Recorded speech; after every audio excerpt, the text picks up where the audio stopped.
Pascal-Alex Vincent, bonjour. Bonjour. Donc vous êtes entre autres enseignant au cinéma, réalisateur, et vous venez de diriger un coffret autour de l'âge d'or du cinéma japonais.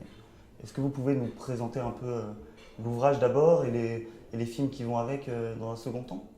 Alors j'ai eu envie de coordonner un ouvrage autour des grands cinéastes de l'âge d'or du cinéma japonais. Ça va des années 30, l'arrivée du parlant au Japon, jusqu'aux années 70, le moment où tout d'un coup les studios se délitent. Et donc j'ai fait une première liste de cinéastes qui me paraissaient essentiels à connaître. Et puis j'ai soumis cette liste au réalisateur Kiyoshi Kurosawa, qui était d'accord pour faire la préface de l'ouvrage.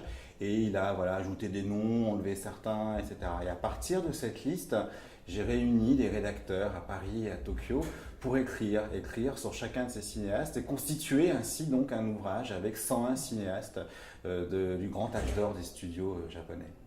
Donc l'ouvrage s'adresse à un public plutôt large.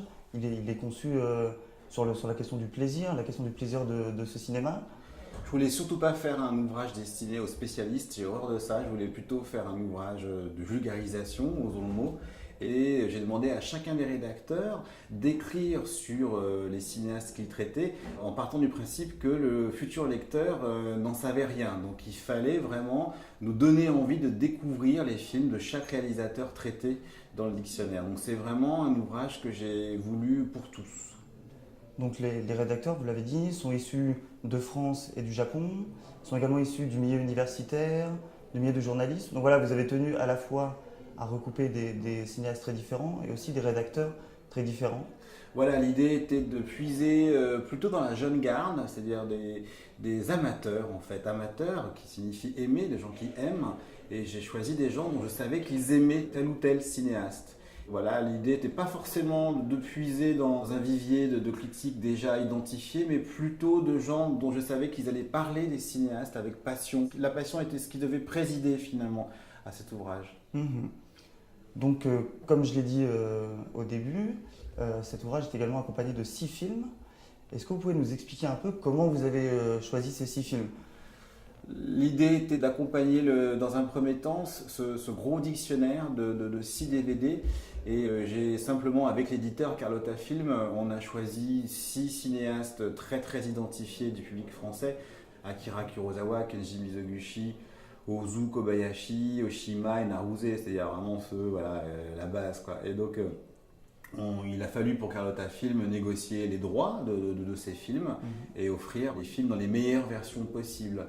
Par exemple, pour un film aussi indispensable que Voyage à Tokyo de Ozu, qui est un film de 1953, c'est la version restaurée. J'ai toujours vu le film dans sa version abîmée, et là, c'est plus le cas aujourd'hui. Donc, parmi ces 6 films, il y a un film qui était jusque-là inédit en vidéo, qui est le film de Naruse. On a choisi en effet de mettre un film de Naruse qui est peut-être le moins connu des 6 cinéastes qui accompagnent ce coffret. C'est Une femme dans la tourmente, en effet, qui est un de ses plus grands films avec son actrice fétiche Hideko Takamine. Et voilà, c'est un très grand mélodrame parce que Naruse, c'est un des grands cinéastes mondiaux du mélodrame. Et c'est un film essentiel et je suis très heureux qu'il soit dans ce coffret. Donc, il y a un film absolument incroyable et qu'on avait redécouvert d'ailleurs en salle. C'est pas qu'on l'a redécouvert, c'est qu'on l'a découvert en ce sens où le film était inédit. Quand on regarde le marché de la réédition l'année dernière, le film qui a fait le plus gros score en France, qui a vendu le plus de tickets en salle de cinéma, c'est Une femme dans la tourmente de Naruse. Donc j'avais envie qu'il soit dans ce coffret et je suis très heureux d'apprendre qu'en février prochain, le même distributeur, du coup, il sort 5 ou 6 Naruse d'un seul coup en salle, ce qui est une bonne nouvelle. Et pour finir, peut-être une petite question, parce que moi j'ai découvert ça et je pense que d'autres gens vont découvrir ça avec le dictionnaire. Je pensais à l'article sur Toshiro Mifune, l'entrée Toshiro Mifune dans le dictionnaire, où on apprend que vous présentez Toshiro Mifune comme cinéaste. C'est une star, c'est un acteur, c'est l'acteur entre autres des films d'Akira Kurosawa. C'est le samouraï ultime, Toshiro Mifune. Et c'est dans les années 50, 60, 70 et 80, c'était vraiment l'acteur japonais le plus identifié au monde, au point qu'il a même fait carrière loin du Japon. Il a tourné chez John Boorman, chez Steven Spielberg et chez tant d'autres. Mais ce qu'on sait moins, c'est que tout en étant la seule star internationale d'origine japonaise, il a essayé d'être réalisateur en 1963. Et donc l'article dans le dictionnaire est signé par la script du film. Teruo Nogami, qui était aussi la script de Kurosawa. Et donc, elle raconte le souvenir de ce tournage catastrophique. C'est-à-dire que Mifune, qui est au sommet de sa gloire en 63, il décide de passer à la réalisation. Il monte sa boîte de prod et puis là, il se rend compte que la réalisation, c'est pas du tout son truc. Il est très vite dépassé. Dans son film, il dirige l'autre grande star qui est Tatsuya Nakadai et le tournage vire au cauchemar. Et donc, Mifune garde un mauvais souvenir de ce tournage. Et paradoxalement, ce film qui s'appelle L'Héritage des 500 000, qui est un gros film d'aventure, a été le 7e plus gros succès au box-office japonais de l'année 1963.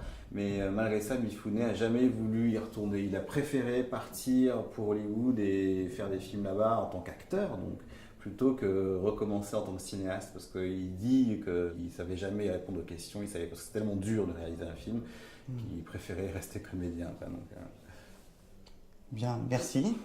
Merci à vous.